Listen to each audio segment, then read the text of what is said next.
আল্লাহ যখন এই পৃথিবী সৃষ্টি করলেন, পৃথিবীর মধ্যে ভাইব্রেশন হচ্ছিল, কাপাকাপি। আল্লাহ পৃথিবীর কাপাকাপি বন্ধ করার জন্য পেরেকের মতো পাহাড়গুলোকে পৃথিবীতে ঢুকে দিলেন, কাপাকাপি বন্ধ হয়ে গেল। এই দৃশ্য দেখে ফেরেশতারা বলে, ইয়া রাব, পাহাড়ের এত শক্তি, আপনার সৃষ্টির মধ্যে পাহাড়ের চেয়ে শক্তিশালী কিছু আছে?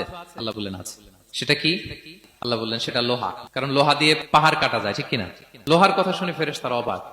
ফেরেশতারা প্রশ্ন, তাহলে আপনার সৃষ্টির মধ্যে লোহার চেয়ে শক্তিশালী কিছু আছে? আল্লাহ বললেন আছে। কি সেটা? আন্নার, আগুন। কারণ আগুন লোহাকে কি করে? গলিয়ে ফেলে। ফেরেশতারা শুধু অবাকই হচ্ছে। ফেরেশতারা বলে, আগুনের চেয়ে শক্তিশালী কিছু আছে? আল্লাহ বলে আছে, আলমা, পানি। কারণ আগুনে দাউ দাউ করে জ্বলে ওঠা আগুনের মধ্যে পানি দিলে আগুন অস্তিত্ব হারায়। ফেরেশতারা শুধু অবাকই হচ্ছে। তারা বলে, তাহলে পানির চেয়ে শক্তিশালী কিছু আছে? আল্লাহ বলেন আছে, রিহ, বাতাস। কারণ বাতাস পানিকে একদিক থেকে আরেক দিকে নিয়ে যায়। জলের মধ্যে বায়ুর উচ্ছ্বাস লাগলে জলোচ্ছ্বাস তৈরি হয়, ঠিক কিনা?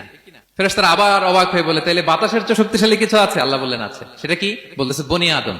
ওই মানুষ শক্তিশালী যে গোপনে দান করে, এত গোপনে যে ডান হাত কি দান করলো, বা হাত সেটা টের পায় না। পড়েন সুবহানাল্লাহ।